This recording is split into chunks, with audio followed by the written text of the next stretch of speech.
اللہ رب العزت چاہتے ہیں تو بندے کو ڈاکٹر کے قدموں میں موت دے دیتے ہیں، اور اگر چاہتے ہیں تو بندے کے نام مردوں کی فہرست سے نکلوا دیتے ہیں۔ ہمارے ایک ڈاکٹر صاحب دوست تھے، وہ ایک ہاسپٹل کے ڈائریکٹر تھے، بڑے تھے، 300 بیڈ کا ہاسپٹل تھا۔ تو کہنے لگے کہ ایک مرتبہ میرے پاس لسٹ آئی ان مریضوں کی جو فوت ہو گئے، تو روزانہ میں سائن کرتا تھا تو وہ ڈیڈ باڈیز وارثوں کے حوالے کر دی جاتی تھی۔ تو میں سائن کرنے لگا تو میرے ذہن میں خیال آیا کہ میں ذرا ان کے چہرے تو دیکھ لوں۔ کہنے لگا میں نے چہرے جو دیکھے تو ایک بوڑھا آدمی تھا۔ ایسی میرے ذہن میں گیا کہ کہیں اس کو فٹ کا دورہ تو نہیں پڑا، تو میں نے ٹیکا منگوایا اور انجیکشن اس کو لگا دیا۔ اللہ کی شان، وہ اٹھ کے بیٹھ گیا۔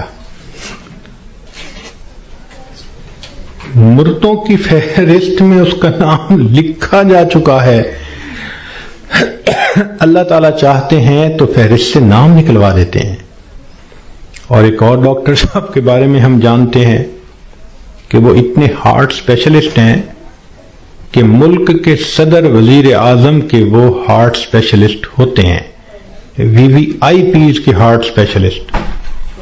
ایک نوجوان آیا اور آ کے اس نے ان سے چیک اپ کروایا، تو ڈاکٹر صاحب نے پورا چیک اپ کرنے کے بعد ان کو کہا کہ your heart is functioning as good as that of a young man, کہ تمہارا دل تو ایک نوجوان بندے کے دل کی طرح ٹھیک ٹھیک کام کر رہا ہے۔ اس نوجوان نے ان سے اپنی فائل پکڑی اور پیچھے مڑ کر جو قدم اٹھایا وہیں اس کو ہارٹ اٹیک ہوا اور ڈاکٹر کی آنکھوں کے سامنے اس کی جان نکل گئی۔ تو اللہ تعالیٰ چاہتا ہے تو ڈاکٹر کے قدموں میں جان دے دیتا، موت دے دیتا ہے، اور اللہ تعالیٰ چاہتا ہے تو مردوں کی فہرست سے بندے کا نام نکلوا دیتا ہے۔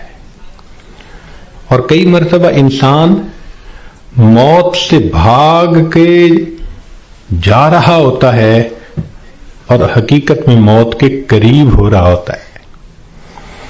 چنانچہ سلیمان علیہ السلام کا دربار ہے، ایک شخص داخل ہوا اور اس نے وہاں بیٹھے ہوئے کسی آدمی کو بڑے غور سے دیکھا۔ تو جس بندے کو غور سے دیکھا اس پہ بہت خوف طاری ہوا۔ وہ اٹھ کے سلیمان علیہ السلام کے پاس آیا، حضرت مجھ پہ بہت خوف ہے اس شخص کا جس نے مجھے غور سے دیکھا، آپ پلیز ہوا کو حکم دیں مجھے دور فلاں جزیرے کے اندر پہنچا دے۔ تو سلیمان علیہ السلام نے ہوا کو حکم دیا۔ اتنے میں آپ نے اس بندے کو بلایا جس نے گھور کے دیکھا تھا، پوچھا کہ بھئی کون ہو؟ اس نے جواب دیا جی ملک الموت۔ تم اسے گھور کے کیوں دیکھ رہے تھے؟ تو کہنے لگے کہ میں اس لیے اس کو غور سے دیکھ رہا تھا کہ اس کی روح تو میں نے فلاں جزیرے کے اندر نکالنی ہے اور یہ آپ کے دربار میں یہاں بیٹھا ہوا ہے۔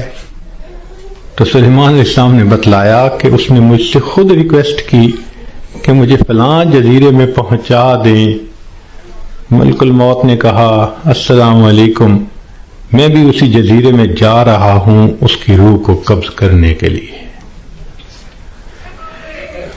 بنی اسرائیل کے 5-6 آدمی سفر پہ 7 آدمی سفر پہ جا رہے تھے، اچانک بارش شروع ہو گئی، بجلی چمکنے لگ گئی، اتنی خوفناک بجلی چمک رہی تھی کہ ان کو یہ خیال ہوا کہ آج یہ ہم میں سے کسی نہ کسی کو لے کے جائے گی۔ وہ ایک غار کے اندر چھپ گئے، مگر بارش بھی نہ تھمتی تھی اور بجلی چمکنا بھی نہ رکتی تھی۔ تو انہوں نے فیصلہ کیا کہ بھئی ایسے کرو، ایک ایک کر کے باہر نکلو، جس کو بجلی نے جلانا ہوگا وہ جلا دے گی تو باقی تو سکون کا سفر کر سکیں گے۔ چنانچہ ایک نکلا، بجلی چمکی مگر اس کو جلایا نہیں، وہ واپس آ گیا۔ پھر دوسرا نکلا، خیریت سے واپس آ گیا۔ تیسرا نکلا، چوتھا نکلا، 6 نکلے اور 6 کے 6 کو بجلی نے نہیں جلایا، ایک باقی رہ گیا۔ سب کہنے لگے کہ تو منحوس ہے، بدبخت ہے، تیری وجہ سے یہ ساری مصیبت آئی ہوئی ہے، نکل باہر۔ اس نے کہا میں نہیں نکلتا۔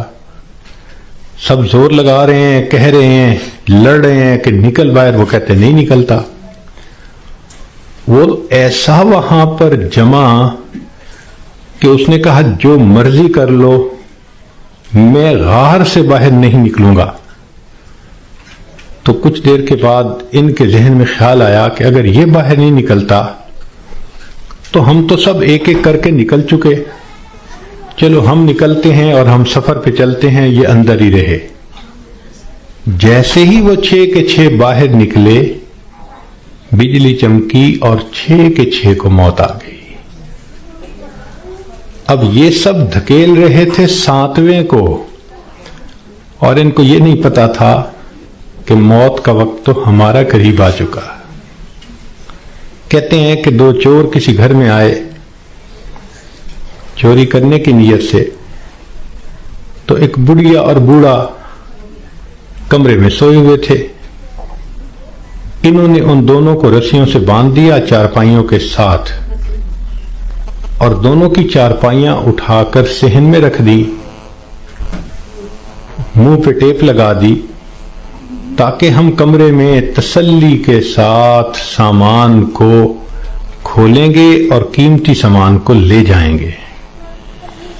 جیسے میاں بیوی کی چارپائیاں انہوں نے صحن میں رکھیں، یہ کمرے کے اندر گئے کہ ہم چوری کرتے ہیں، اچانک کمرے کی چھت گری اور یہ دونوں چور دب کر مر گئے۔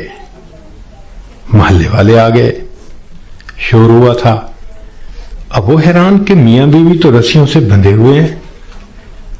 ان سے پوچھا بھئی تمہیں باہر کس نے نکالا؟